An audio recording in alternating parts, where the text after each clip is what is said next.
Okay, looks like we're live. Thank you. So this is the policy committee meeting. It is 4:52. We have a quorum. We'll call the meeting to order, noting that Dr. Maddox and Dr. Gant are here, part of the quorum. And I also see that we have our 3-member elect. Yes.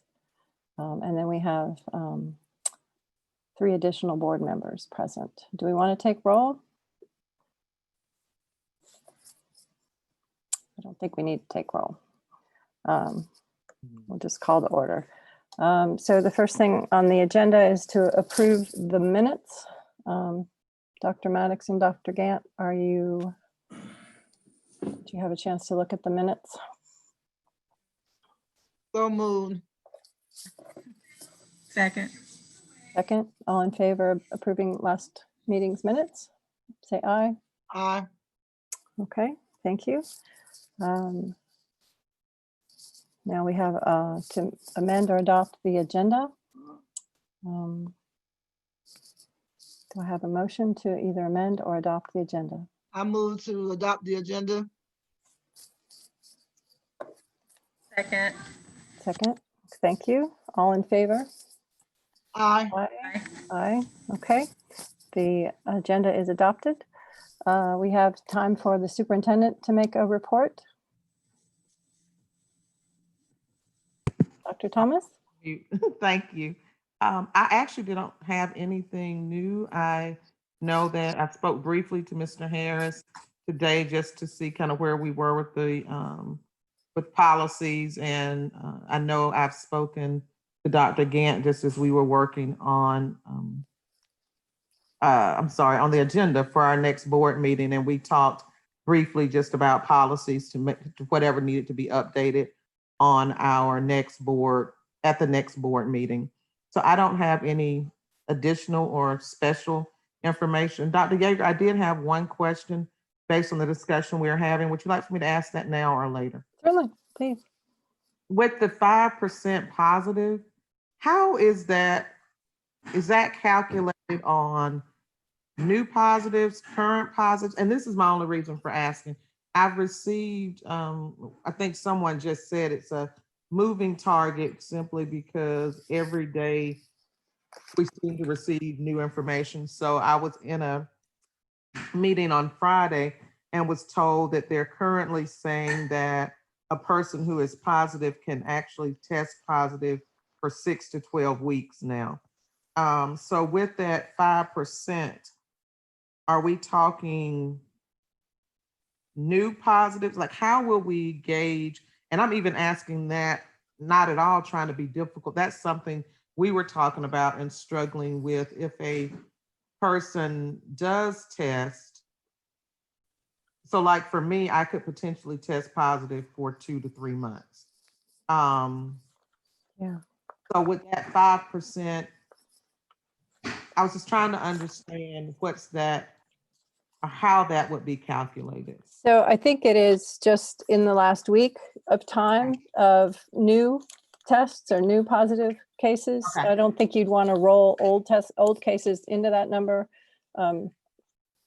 Again, I just did some research to try to figure out what the guidelines have been with the public health folks, and one of them is the test positivity rate below 5%. So I think it's just the new cases.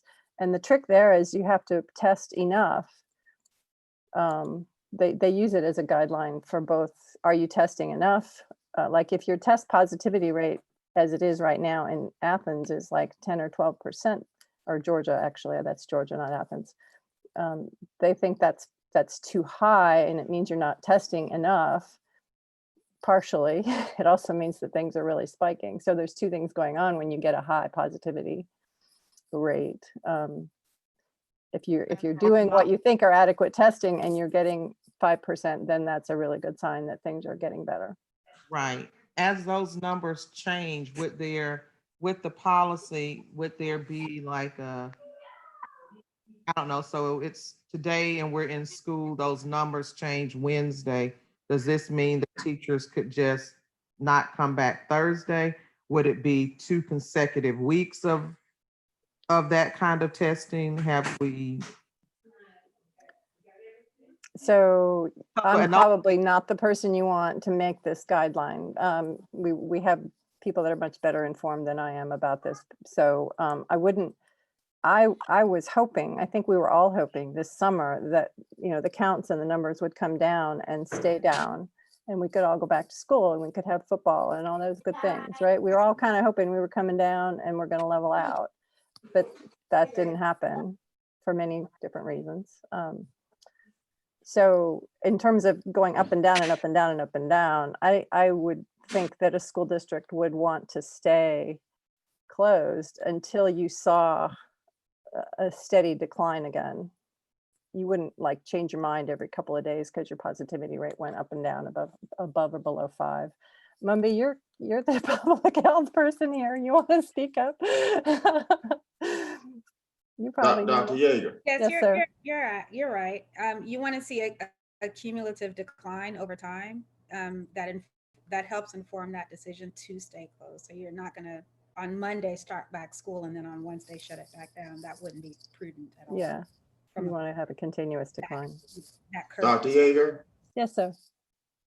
I appreciate the board members elect attending these committee meetings, but now they're still board members elect. They're not board members and they have not been sworn in.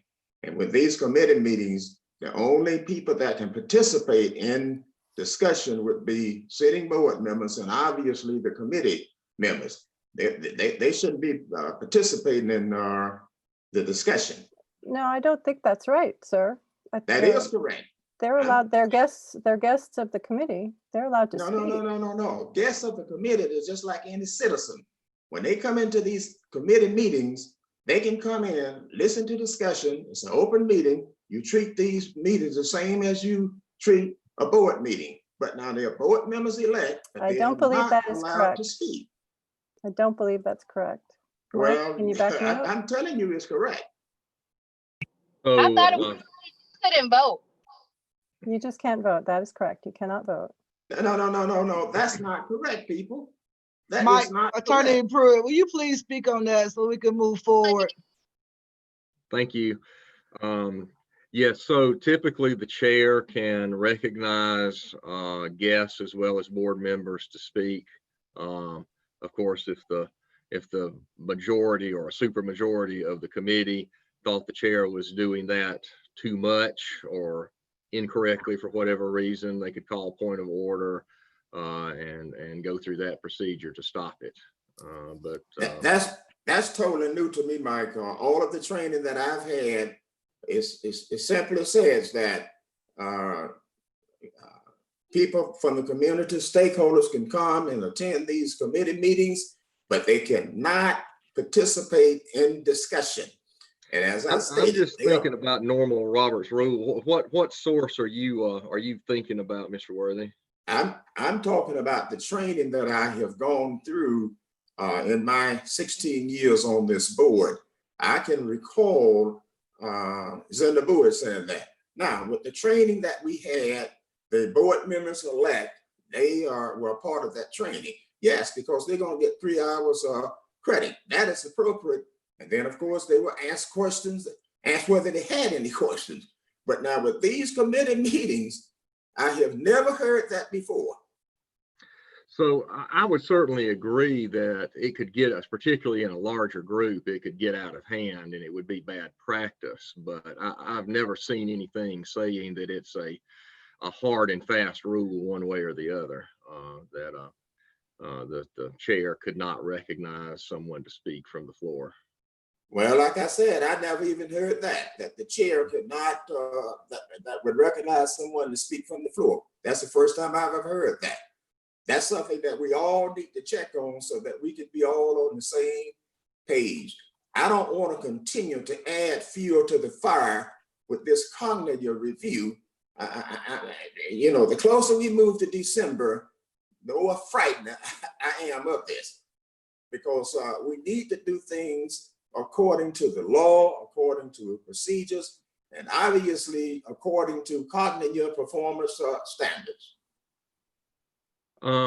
Madam Chair, may I suggest I guess sort of as quasi-parliamentarian here, that we haven't made it very far on our agenda and even to the business items. So perhaps we just need to move along.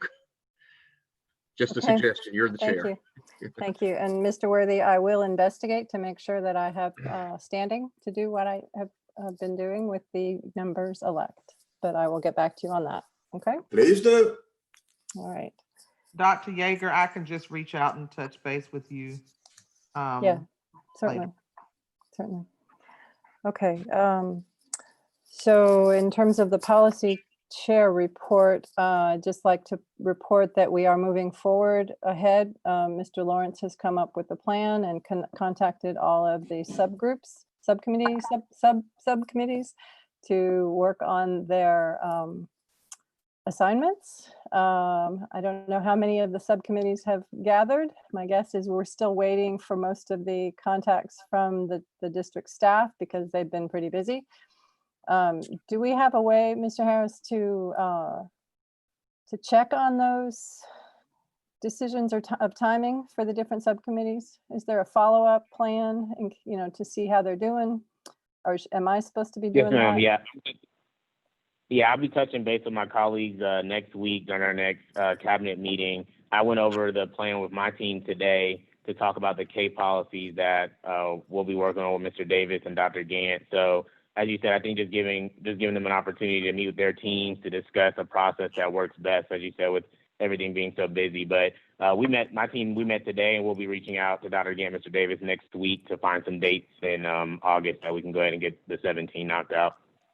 Okay, great. And just for clarification, there are, I believe, six subcommittees that are all working on the different no, there's not that many. There's five, I think. Anyway, we have subcommittees working on individual subsets of policies with the goal, again, of having everything, all of our 300 policies at least reviewed, if not revised or removed by the December Cognia meeting.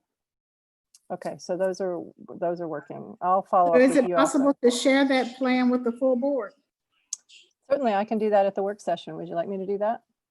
or just mail it to us? Okay, I can do that. I guess, Dr. Gant, is there a policy committee update or something at the work session next week that I could present that? From my understanding, there's the typical area for our agenda with policies. Okay. And so, where you'll talk us through the policies and we'll ask any questions and things like that, but certainly. No, but I meant an opportunity to give an overview of what's happening to the full board about the subcommittees. If you want, you can, I don't see it like specifically. I don't think it's specifically listed, but you're certainly welcome to add it as a part of my report if you want to do that. I'm happy to just read it. I don't need a presentation. I don't know about anybody else on the board, but I think Okay. it would just be nice to have it so that we'll understand what's happening. Okay, Ms. Linda, I will be happy to do that. Thank you. So Cindy. you're gonna send it in an email? I can do that, sure. Okay, and if there are good. any questions, maybe we can address them during the work session. Great. Yeah, sure. I don't think this process, we've discussed this process. I don't think it's, it's open to the public to see is the only thing. I wouldn't want to just send emails and talk about and not give the public a chance to see what we're up to. But yeah, I'll send you. Well taken. Thank you so much. I appreciate that. Okay. All right, so that was the only thing I had to say. I guess what we need to do next is move into the action items, the new items. We have 5 policies here that we are to review. And these have been brought back around after reading through the Cognia report. So Mike, do you want to, let's see, let me pull up the agenda so I can see it. Yeah, I was just looking and I actually don't see any proposed changes to that policy, BC, or am I just overlooking it? I didn't see any either. That's why I was a little bit confused. I didn't see it. I'm with you. I didn't see any. So there was the issue of the 2/3 vote. I think that's why this one got sent back, is because there was confusion about the setting of the agenda and when the agenda is set and whether it requires 2/3 of a vote to change, because we were told, at least in the parliamentary procedure discussion, that there's never a 2/3 vote required, except in the one very rare case of censoring a board member. Is that something you were familiar with, Mr. Pruitt? There's a state law that Well, that was, can't I require think 2/3 anywhere. somebody mentioned that to me, that and maybe this is just a loss in translation, but I mean, there are a few things in Robert's rules that require a 2/3 vote. One of them is amending the agenda after it's already been adopted. It doesn't, I mean, typically if someone wants to amend the agenda before adoption, they'll just say, I move to amend the agenda with the following change. And then second, majority vote's fine in that circumstance. I don't know, I wasn't part of this training, and so I don't know what they were referring to. I can tell, I mean, there's certainly no law out there that says all board votes must be by simple majority unless the General Assembly says otherwise. I mean, it's typical school boards adopt Robert's Rules of Order and follow those. Yeah, well, so what we heard from other board members who were there, maybe you can help me. I'm trying to find my notes. What we heard from the parliamentary training was that the state actually prohibits the 2/3, the use of 2/3 in everything except for the one case.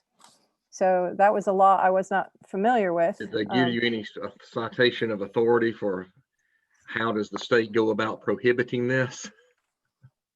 I recall that too. Patricia, what was said by Zenda Bowie in that training session, as Mike said a few minutes ago, everything is about the simple majority, with the exception of policy BH, which is Code of Ethics. And when you get down to conflict of interest, it's a 2/3. That's what I recall her saying. Yeah, that's what I recall. But everything else is a simple majority. But I'm curious, Mike, why we are talking about this, because sometimes it can be very confusing. When you look at Robert's Rules of Order, the simple majority, what do? Do we go by Robert's Rules of Order, or do we go by what we was trained on, what the General Assembly is doing? I know they're the ones that give us our marching orders. So again, she did not cite state law, although she said policy and state law always trumps Robert's rules. And she said, with the exception of policy BH. With the exception of the policy BH. That's correct. And so she said all of our, particularly this policy that has the 2/3 in it, should be changed to simple majority because of state law, to be consistent with state law. And there was a remark in Cognia about how our policy approval and agendas, board meeting agenda setting was confused and not consistent, I believe. So that's it's what I not. recall too. I'm sorry, Linda?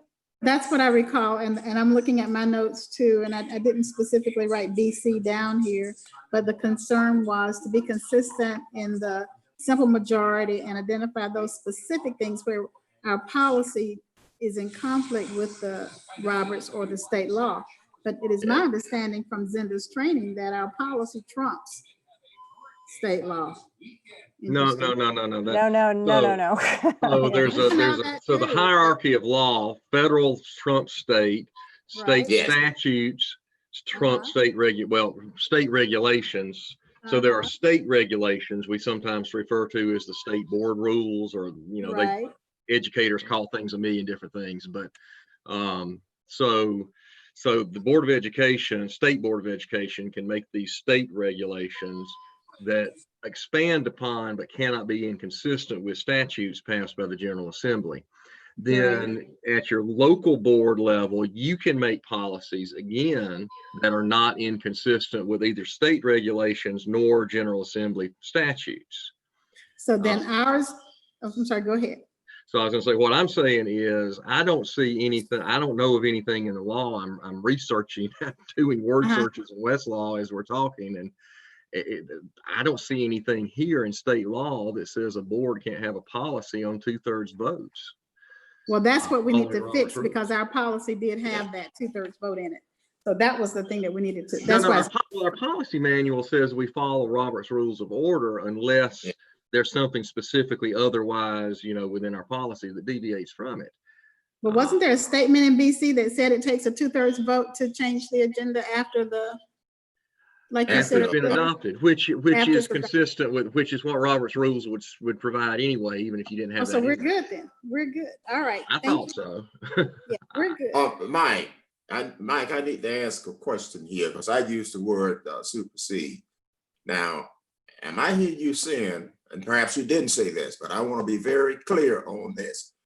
Now, when you're crafting school board policies versus a state law, state statute, but the state law would supersede a policy. Of course, yes. Yes, and Okay, that's why we need, okay, because that's- I recall Zenda Bowie saying that. To be honest with you, as a high school principal, I always followed that. all right. So I guess we need to table this for the moment and get back to this potentially conflicting state law, which says we can't require a 2/3 majority to change the agenda. That's what I understood we were going to address today. And we are not prepared to address that today. So let me table this policy and we will go back to the drawing board and figure out what it is we need to fix. This So can- policy was highlighted in the Cognia report saying that our agenda setting is all mixed up and not correct. And the way we go through this process of setting the agenda and approving the agenda is wrong. So we need to fix this policy before December. But I'm happy to table it for now and do our homework again, because I guess I made an assumption about what we thought we needed to change and I was wrong. So I will go back and do my homework. And Mike, you and I need to get together on this and figure out what it is that Ms. Bowie was talking about and fix it, okay? Yeah, Dr. So I Gant will just made a table good this. suggestion to us there in the chat, so let's Oh, do I that. didn't see that. Dr. Gant, what did you say? I just said it may be good if either you or myself circle back around, Ms. Bowie, Okay. maybe along with Mike, just to get more context. And we Okay. can reread the specific areas of the Cognia report as well. But that way we can know specifically what she was talking about, if it was this, and get those questions answered. And then Mike will have some time to also look up or to see if there's anything else. So I found my one statement and it said, law says majority over Robert's 2/3 vote to amend agenda. And what's missing from my statement is after adopted. And I think that's where we have our confusion. Prior to adoption, the law rules and it's majority, but if I understood what Mike said, once it's adopted, it takes a 2/3 majority to override it. That's correct.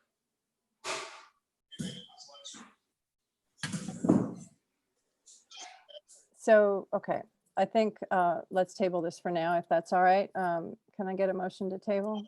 Or is table the right word, Mike? Set aside, Actually postpone Postpone. to the next meeting, right? postpone to the next meeting. Can I have a motion, please? I move to postpone it to the next meeting. Second. Dr. Gant, thank you. All right. Thanks. Moving on, policy KBCA. So my understanding of this policy is that we need to make it consistent with the state law. It's not currently consistent with the state law. Mike, and I don't see any changes. So, So who says what is inconsistent with state law?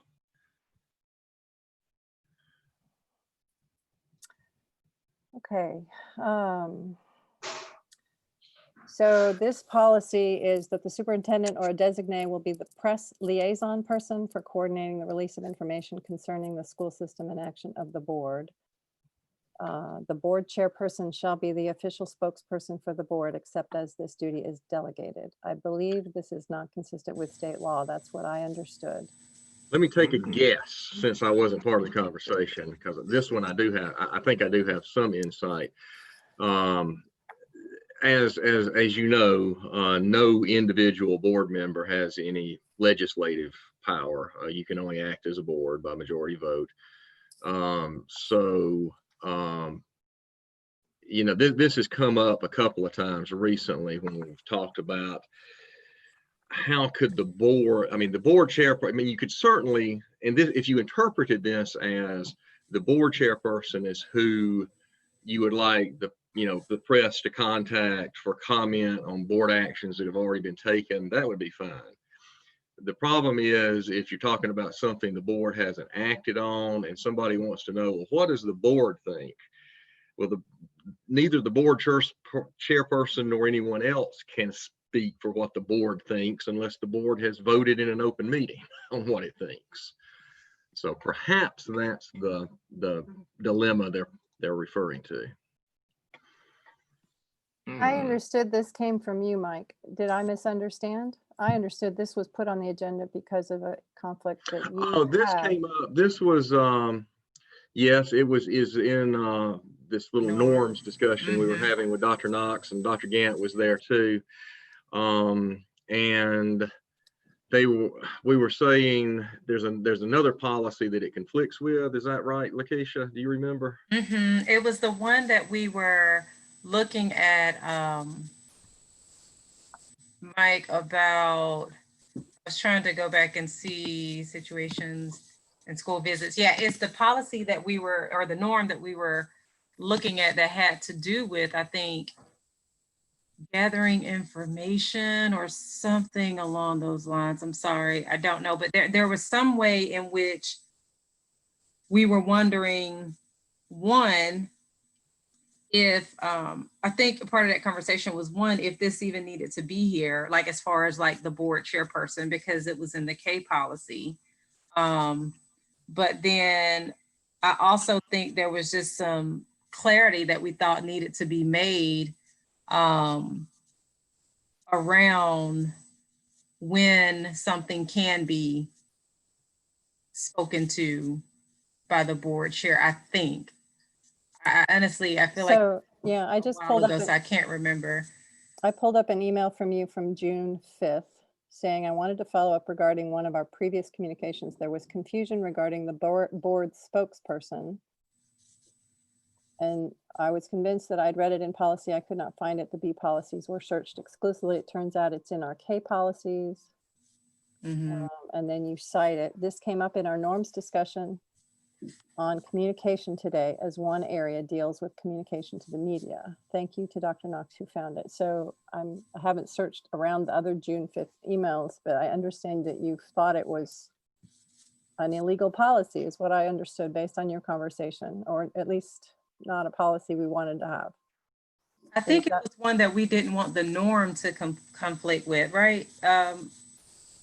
Yeah, that's right. It came up in the policy, in the discussion of the norm. And that's when I said what I just said, that the board chairperson could never present the position of the board on something the board has not voted on. All right, so Mike, does that mean that this policy needs to be taken away, removed? Yeah, well, I'm not sure what purpose it Rescinded? serves, to be honest. Rescinded. Yeah, unless somebody knows of some purpose that it serves that we need to keep it for. I don't know of one. Rescinded and then replaced by the norm. And I'm gonna share this isn't a norm that the board has adopted. This was just one that we're working on. So please don't take it as, actually, I think you should already have it. It looks like it's been shared with you, but I'll just reshare just for reference of where we were when we talked about this. Is there another place where, I know this does talk about the board chairperson, but it also talks about the superintendent or designee as a person who would coordinate news releases. If we take this policy away, is there another place that that information is? That's a good point. Yeah, that's why I was wondering if we were thinking that the board piece needed to be pulled out. Because, And put somewhere else or something, or, yeah, or just sort of talked about in the norm, like Yeah. it needed, So, good point, Kara. Thank you for noting that the first sentence, the superintendent or a designee will be the press liaison person for coordinating the release of information concerning. because I think we still want that. Yeah, that's okay. in fact what we do. Okay, so Angela, I think if I'm hearing correctly, we want to rescind or remove. So that would not rescind the policy, we would just revise the policy and remove that second sentence. Is that correct, Dr. Gant? Is that what your feeling is? yes, that's it. And if you take a look at the norm, again, this is a very tentative draft, but I think the conversation was around, can this be addressed in the norm as far as what the board member needs to do? Because in this draft of the norm, it talks about how the board may speak with the media about BOE related matters. But then we have a note in red here that this part of the norm needs to be tabled until KBCA can be discussed. You just reminded me of another thing we brought. I'm sorry, Lakeisha, did I interrupt you before you were done? No, no, that's fine. Yeah, the other part is, as you know, there was a statute passed 2 or 3 years ago, and that's why we had to amend our policy BH that basically says you cannot have a policy that restricts the right of board members to speak, either for or against something with the public. So I guess that was the other concern. To the extent that that second sentence of that policy implies that, you know, if Lee Shearer asked Dr. Gann or Dr. Yeager a question, she would be restricted from saying, well, I think, you know, I know the majority approved it, but I disagree with it, to say, nope, she just have to say, well, you'll have to talk to Dr. Gann. She's the only one who can talk to you. That's not the law. Every board member can talk to the press or public or whomever they want to. But Mike, And it's just when we're talking on behalf, like if you take a look in again, this is a draft, but under E, under that communication norm, it speaks to the media, and the very first part talks about that what you just talked about, Mike, if there's individual opinion requested, that board member should just indicate it's their opinion and it's not on behalf of the board, but it doesn't restrict. Right. And then the second part says if they request a statement on behalf of the entire board, then of course, either the board president, the vice president, or a designee will notify the superintendent and then also respond with a statement that reflects the opinion. So that goes back to what we voted on. So I think with this particular policy, it came back because, as Kara has mentioned and Mike has mentioned, we didn't feel like it needed to have that board aspect there. And then the part that the board is responsible for, we felt might be able to be addressed in the norm. And if not, if we feel that it needs a policy, then it still doesn't need to be there under KBCA. Mike, Okay. I have a question, Mike, before we move forward here. Can Yes, you sir. hear me? Yes, sir. Okay, now you said a few minutes ago in terms of board members that you said speaking to the public, because I've always been under the impression, yes, board members can speak to the public, but I like the policy in terms of it when it comes down to board business or something discussed in the board meeting, et cetera, there, that the president will address the media. Because I'll be honest with you, my personal feelings on that, you don't need multiple people dealing with the media, because I guarantee you 9 of us can speak and it's not going to be the same. And I do not disagree with you at all, Mr. Worthy, as a matter of best practice, but that is not the law. Again, they I know, no, it's statute not the 2 or 3 law. years ago. No, it's not. No. Okay, so are there any more comments about this? Questions? Angela, did we decide? I can't see, it's so small. Can we? Yes, okay, you've deleted the second sentence. Okay, so do I have a motion to revise KBCA as discussed and move it to the work session? So moved. Second. Second? Okay, all in favor? Aye. Aye. All right, thank you. Okay, And that can be discussed further in the work session if we want, or maybe at this point, Dr. Gant, will we bring the communication norm to the same work session? You know, we spoke about that today as far as if we can go ahead and bring the norm. It's sort of two things that are waiting to hear back. I did recently send the norms that we've already adopted to our GSBA support and team, just to be sure we're heading in the right direction. The other part of that, though, is that Mr. Pruitt, if I'm not mistaken, and Dr. Thomas, with our norm meeting, I think that was the only thing that was resolved, that needed to be resolved. So it certainly seems like it's something that we can go ahead and bring to a work session. It is a pretty detailed norm,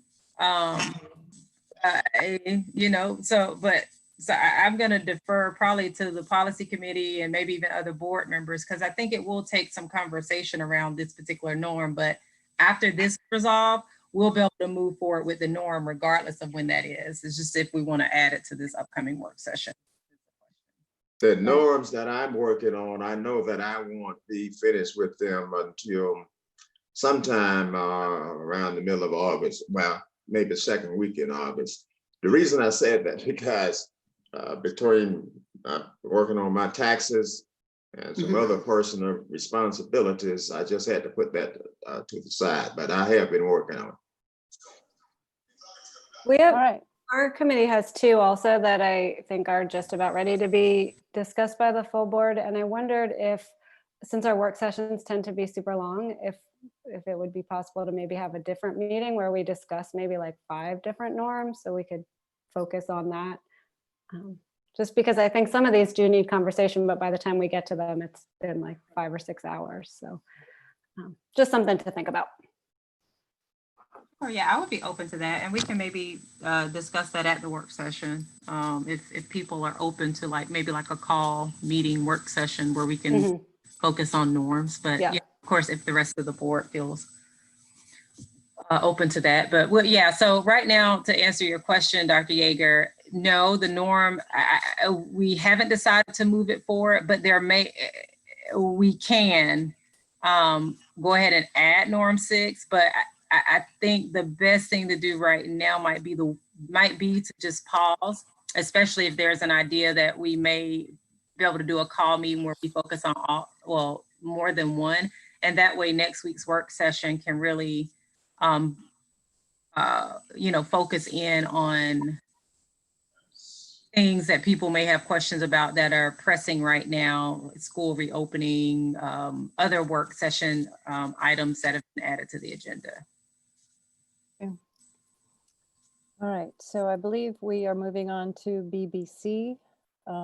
Again, there were no edits. I understood we were putting this on the agenda because of the call out in the Cognia report, which said that the way we were selecting our committees and to make sure that our committees were in agreement with the Open Meetings Act. So I see the note here at the top, discuss clarity and consistency with Open Meetings Act. But again, somehow we didn't get the edits in here. So Mike, help me remember if you can. Yeah, the only thing I remember right now is just that, any board created committee is itself an agency under the Open Meetings Act. And so a meeting of a quorum of the committee has to be public, just like, we went live once we had a quorum present today. So I'm not sure if that requires it. Yeah, the Cognia said something about if the chair shows up at these committee meetings as a ex officio member or something, or the board chair, not the committee chair, but if the board chair shows up at these committees, then that makes 5 if we have 4 people on the committee. Isn't that what they were remarking on, that we would have 5? I do remember that now. And I'm sorry, I didn't go back and reread that. I recall vaguely I'll reserve the right to clarify this later, but I think I remember reading that in the Cognitive report and thinking they just don't know the Georgia Open Meetings Law because, you know, your meeting's already open once you have a quorum of the committee present. Other board members being present, maybe they're saying that that converts it from a committee meeting to a full board meeting, but it doesn't because, you know, today, Ms. Davis, Mr. Worthy, Dr. Dykeman, you don't get to vote today. So there's nothing you can do to affect the action of this committee. You can speak, but that's all. So is that something, Mike, we would just prepare a written response for, just to explain that according to Georgia Open Records, I'm sorry, Georgia Open Meetings Act, and then the things that you just said, and we would just, I'm sure there'll be many areas that we would have to do a written response. So that would just be one where we could respond based on what you just shared. Yeah, I think so. That's just a little misunderstanding, maybe based on state-specific law. This comes up all the time with counties and cities too. The same sort of situations. You know, you have the planning commission, and you know there may be a majority of the mayor and commission present at the planning commission meeting, but they don't speak. They're just there listening, and it doesn't convert it to a meeting of the board. Mike, I wanted to ask you a question, and I can't recall what year. I think it may have been 2012. Didn't we have a revision on some of the open meeting laws? I remember. Yes, sir. Yes, that's correct. Yeah, that was Harbin, Hartley, and Hawkins released some new information on open meeting law. Okay. Yeah, there was a change a couple of years ago to include more things, is what I remember. Right? Well, it was actually a pretty good revision. It was back in was. 2012, like Mr. Worthy said, and it clarified some things that do not violate the Open Meetings Act, and maybe added some things that do. But it was a good revision. Gave us more certainty. I just want to be careful about that. I know I sent you all some legal clips. I get these legal clips through NSBA because I signed up for them the number of years I've attended. And that in a couple of states, I know Utah was one, where they hit them hard, the two school districts in terms of course, that's in Utah now, not in Georgia, for violating the open meeting law. And I think the same thing happened in New Jersey. So that's why I just wanted to bring that up, that revision that happened in 2012. Yes. So on BBC, would it be possible, Mike, or should we add a sentence at the end of the first paragraph where the committees overall are described? So the first paragraph describes that we shall have standing committees, and that members of the standing committee shall be Board of Education members, and at the December work session is where we decide. So there was some discussion about potentially making our decision process a little bit clearer, how we choose people to go on the board.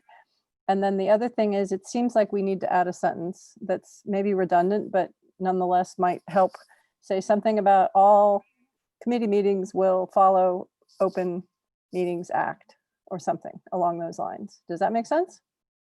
Yes, ma'am. So we just add a sentence about all committee meetings are open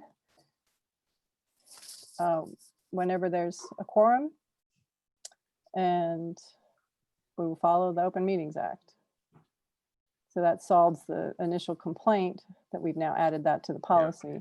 Yeah. You know, does this committee want to at 5:35 discuss potentially a clearer way of identifying committee members? So remember last December when we all got in there and put little sticky notes on the different pieces of paper?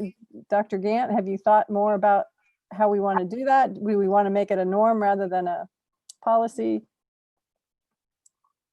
I haven't, and I guess one of the things that, to me, the thing that sticks out is that it happens in December, but how it happens, I think, I can think of advantages both ways. So why do we do it in December instead of January when the new members are present? And in fact, I think this past year, didn't we do it in January? We were delayed. It was something happened that. We did do it in January, and I think Yeah, that's yeah. a great step. But I also, I am absolutely fine with having committee members appointed. And again, it takes all of that. The way we do it now is you got to be up there and do your name first or jostle or whatever. So that's confusing. Whereas if you're able to, as president, appoint committee members, people express their desires to where they want to serve, and then you balance it out so that you don't end up having, one committee run by, especially in a situation where we have a split board. So you have a committee that's run by, one group and you don't have any balance in that committee in terms of a voice from the other side. So I'm not opposed to appointed committees, quite frankly. That's Linda going back. Yeah, I support what you're saying there, Linda. The 12 years that I served as president of this board, then of course I had the authority in terms of appointing members to these committees. However, the policy was changed. I didn't have any problem with that, but I used a shared governance method. Just print out a copy of all of the committees, circulate it with to the board members, and have them to select where they want to serve. And it worked out fine. And I always did this too. I always felt that new board members, it would be beneficial for them to serve on the policy committee. Why? Because of the fact that I don't know of a better way to learn these policies, to serve on the policy committee. That's the strategy that I use. Was it perfect? No, we don't live in a perfect society. Yeah, I think the only thing for me, I think it does give the person who's doing the appointing a bit, too much power. But I say that, whatever the board thinks is fine. I do think saying when it's going to happen is important, but how it's going to happen doesn't necessarily have to be a part of our policy. I think I saw Kara put that maybe a norm or something, but I think that's something for the board to tease out if that's a norm that we want to do, because honestly, I don't think I could have even with a clear head appointed people to a policy in January. But again, it's based on people's desire and where they want to serve. And so, the good thing is you get a chance to express that. And we wouldn't elect a leader. We're not going to elect a president that is not going to be, first of all, front and center, taking care of the needs of the district, right? And so I'm not concerned about a president having too much power. That's essentially the only power they have, other than the responsibility to sign the bills. And so if you're trying to build a cohesive team so that you can have your best talent, as you understand it, and as people have expressed a desire to be there, then I think that makes more sense. And so, yeah, I've been denied things that I wanted to do, but it's because somebody else needed to be there more than me, and that's okay. Yeah. So be clear on what I said. Now, I didn't look at it that I had the power, because like I said, I used the shared governance method. I circulated the sheets, you select where you want it to be, and it worked out fine that way. But like I said, I always thought that it would be beneficial for new members who, maybe not all of it, well, it depends on the number that would come over that particular period. It would be beneficial for them to serve on the policy committee, because I don't know of a better way they can learn policies. All right, so what I'm hearing is, it sounds to me like there's some ways of doing this assignments that can be put in a norm, and can vary with the president. Maybe the president might want to chime in about how they want to do it, but so the current wording of the policy is that, excuse me, I lost my place. The current wording says will be determined through consensus of the board. Do we want to retain that piece of the? Yeah, I think it's good to have the consensus there once the appointments are made, or however it is done. I think that's important. But I would like for us to have a deeper discussion, especially as it relates to things like property and finance and the role of the board on those committees, or the roles of those committees. And so there's a deeper discussion, as Lawrence has suggested, that needs to be fleshed out in a reg, I would imagine. A reg or a norm? I don't know which one it should be, but I think there's more conversation around how we exercise our duties on these committees. Does that make sense? Okay, that sounds like more than just the assigning of the people. Yeah, it is. But again, so you assign the people based on how you expect the committees to function, right?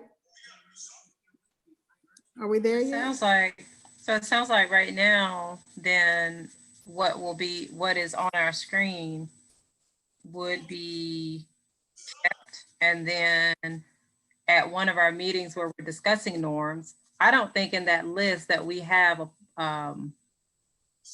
committee appointments, but certainly it could be added. At some point, we have that discussion, and from that discussion, we can decide if it needs to be a norm or if it needs to come back Right. the way, maybe. Is everybody Okay. comfortable with that? To decide if it's a norm or a reg? I'm sorry. Yeah, go because ahead, my Linda. understanding is that we're trying to really not condense like with the policy, but speak to what needs to be spoken to. And I think the norms give like each board, when we're gone, it gives the board members, of course, they could come back and add it to policy, but it also gives them flexibility with the norm to go back and change it. Okay. I can see that.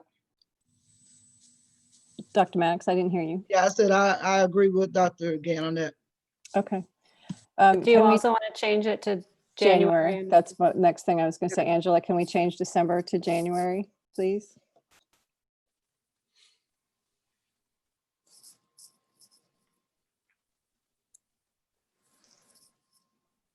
And Mike, do we need to say, while she's doing that, do we need to say all committee meetings are open when there is a quorum? So quorum is defined according to the committee, right? Or do we need to say a quorum of the committee or a quorum of the board? Does that matter?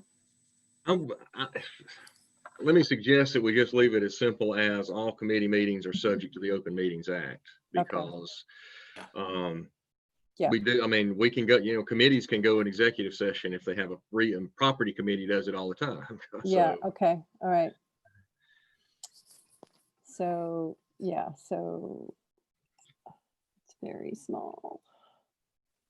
All committee meetings are subject to the Open Meetings Act. Okay, and we've got January. All right, any other further discussion on this policy? With the plan to move some discussion about the appointment and process of committees will go into a norm. Okay. Do I have a motion to move on? So moved. Second, all in favor of moving this revised policy to the work session? Aye. Okay, thank you. Whew, okay. So BDC was another one that was flagged by Cognia, and open meetings, yeah. Okay, hang on, sorry. Do we have the date on this one? I can't remember I'm sorry? The The date date. on which? The date on when which? this was adopted. BDC? Yeah, is it? It says it was, let me go into the You policy. know what? I'm in board docs over here on my other computer. I'll go look.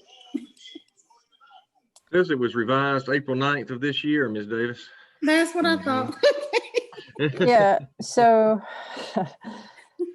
yeah, BDC is the policy adoption policy. How we revised this to allow for the public input. We revised we had that issue in December with Dr. Knox when he was chair, and we worked on allowing for public contributions through staff to make policy. That's what we did in June, I believe.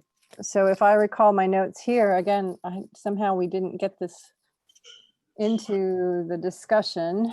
Lawrence, you and I need to get on top of this a little bit better.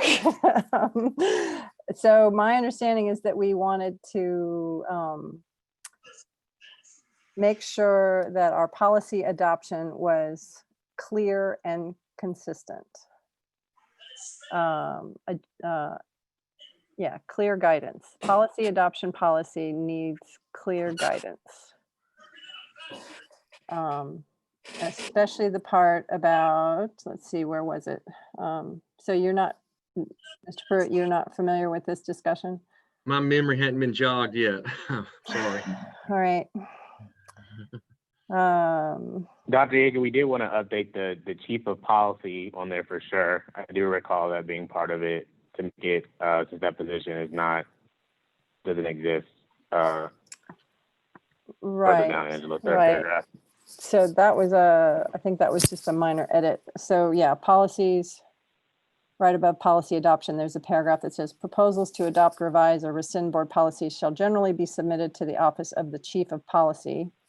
So that, you know, so that is no longer a position. So that's, we just shall be submitted to Dr. Thomas. Who should we, what shall we call the person to whom policies should be submitted? How about just staff? I was thinking staff or, District staff. the district staff. Would that work, Dr. Yeager? Yeah, that would be fine. Okay.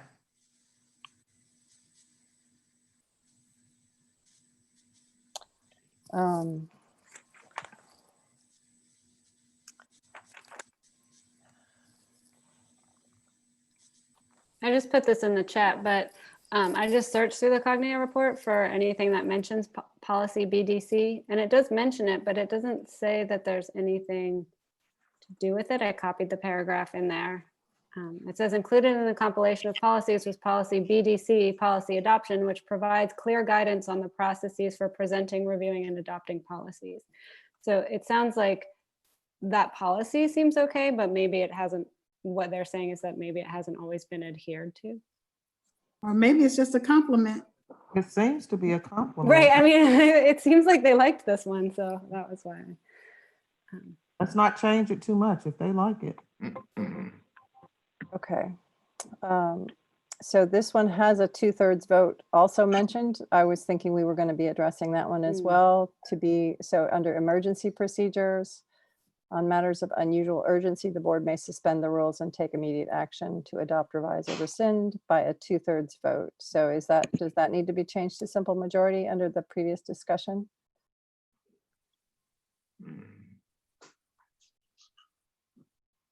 Or are we tabling that until we figure out what the issue is? Not tabling, postponing. I like going for that consistency.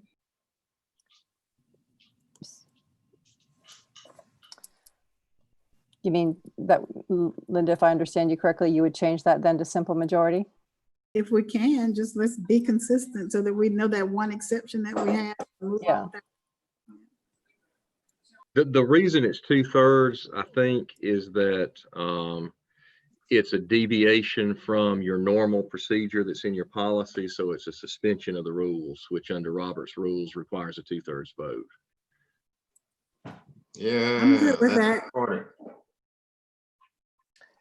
Okay, I'm not a lawyer and I'm hearing a couple of different things. So I guess we need to do our homework. I apologize that I don't have it here. So I guess we will leave this one with just the minor changes. I understood, Mike, if we just make simple edits like this, it doesn't even need to be approved by the board. Is that That's true? correct. That's right.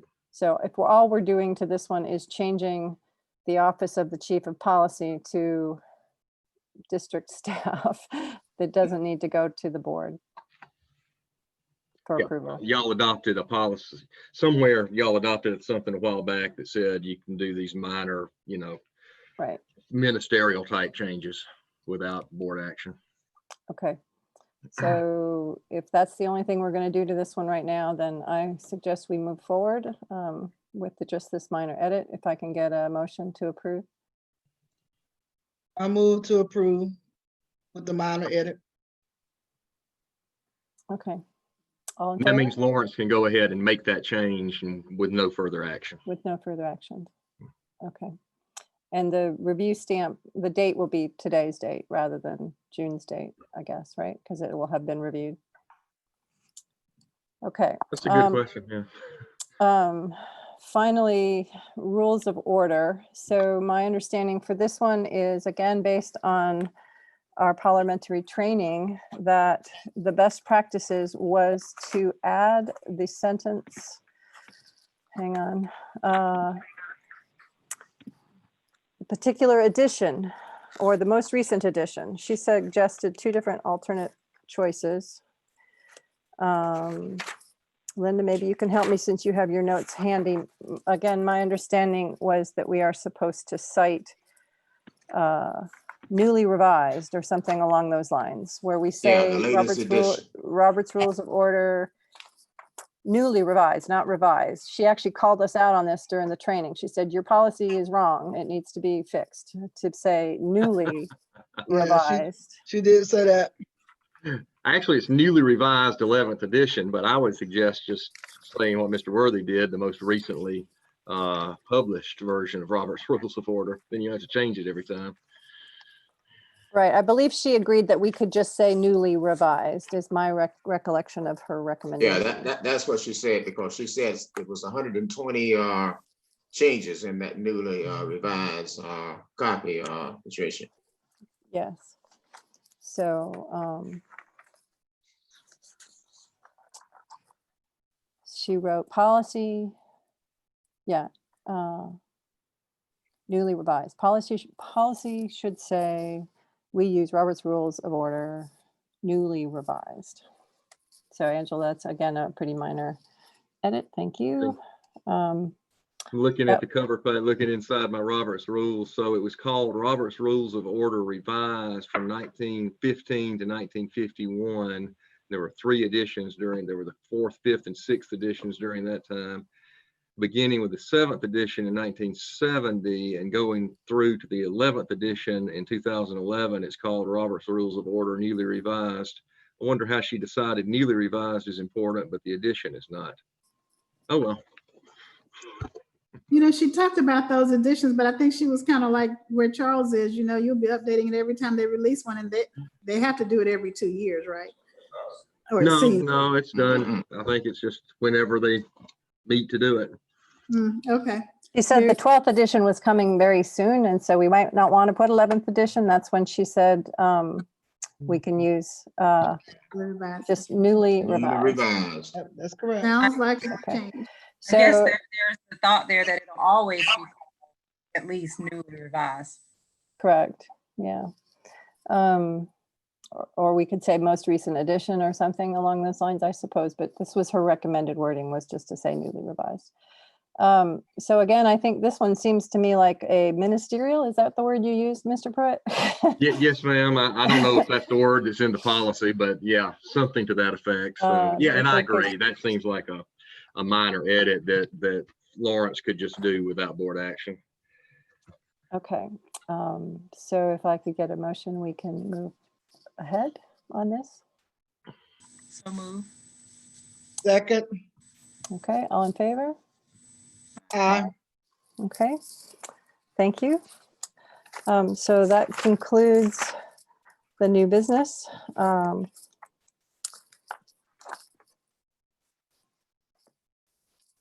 Is there any old business to bring forward? I don't think so. Can I make a note just for the record, and just so it'll be on all of our radars? It doesn't seem pressing right now, and hopefully it won't ever be pressing again.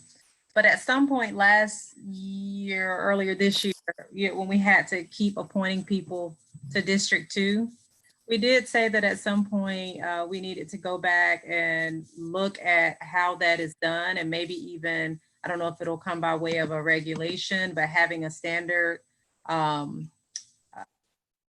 information that is required or asked. And so I just wanted to put that back on our radar for some point in the future. Again, hopefully we won't need it for any of our districts, but I didn't want that to escape us when we get past this, you know, this work that's required right now of us. So you're requesting that we look at which board policy is that? I'm trying to remember. I have no idea. I can't even Uh, remember, but I do know, like, we've probably spent a whole lot of time talking more so around when appointments happen, like, okay, wait, what information is required? What is, you know, what do we want? What is a, you know, is it going to be the biographical statement? Is there, maybe there needs to be a standard information sheet that has all of this. And so I just wanted to, I don't know what policy it is, Dr. Yeager, and I can go back and take a look, but I just wanted it to be on your radar. Yeah. So that when we get off of. All you three new board members, it's a new rule. You're not allowed to resign, so we won't have to do this anymore. Right. Fair enough. And stay healthy. Everybody stay healthy. Please.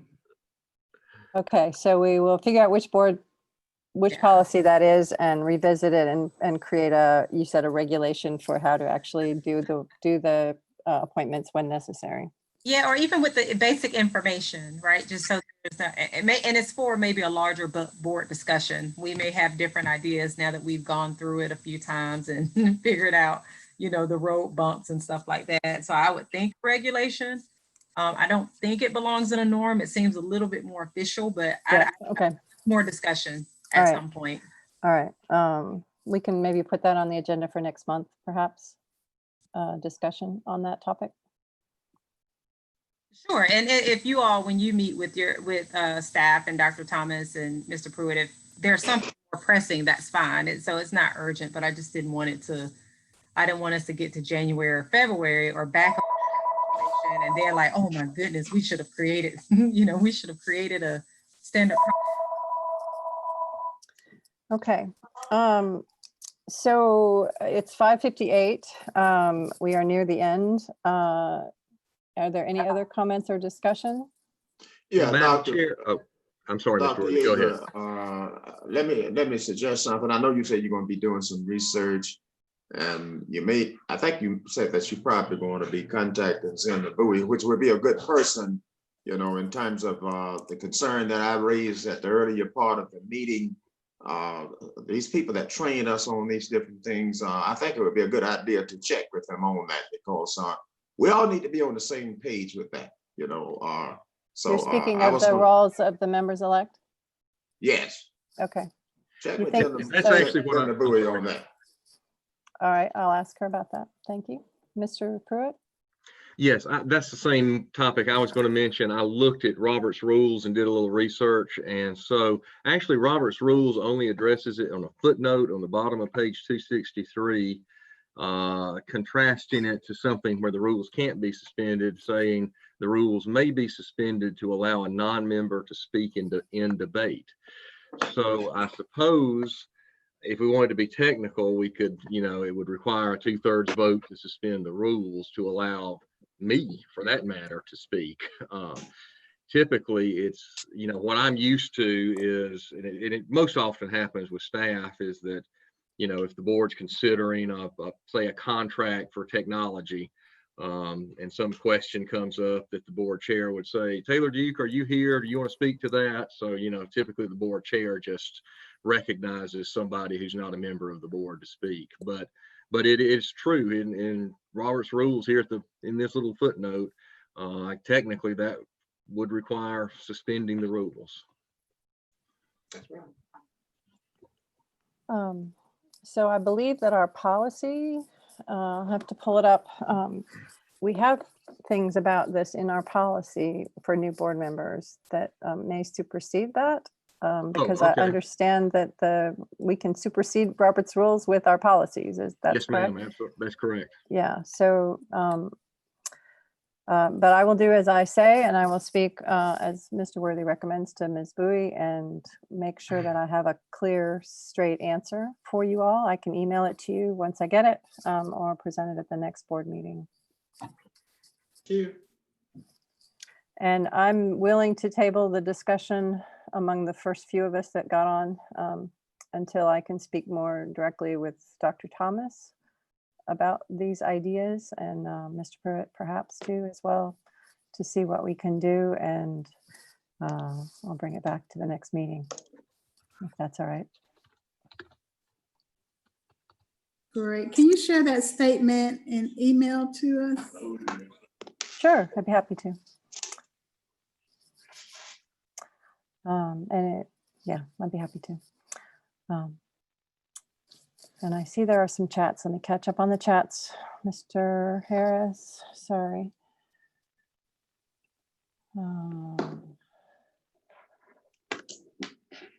Yeah, ABCDA is the board member in expired term fulfillment.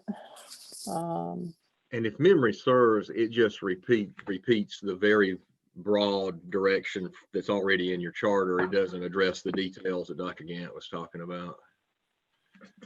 So what we'll be talking about is adding to that to give some more detail to how you do that. Okay.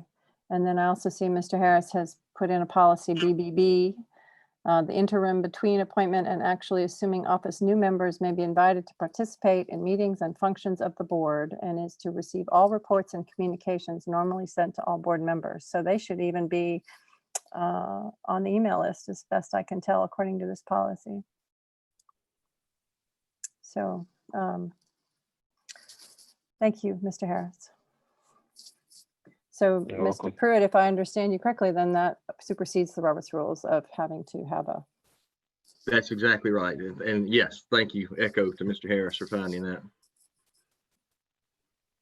Mr. Worthy, do you need further evidence, or you want me to still talk to?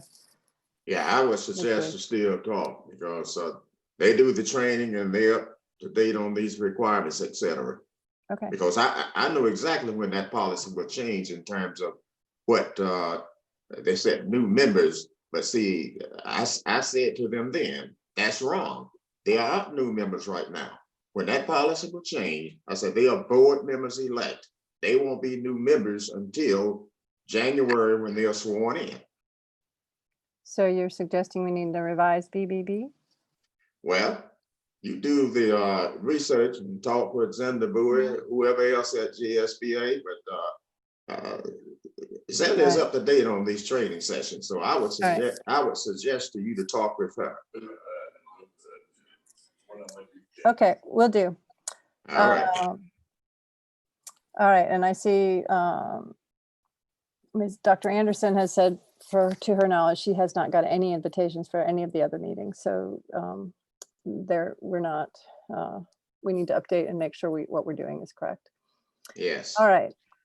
Thank you, everyone. Can I have a motion to adjourn, please? I'll move.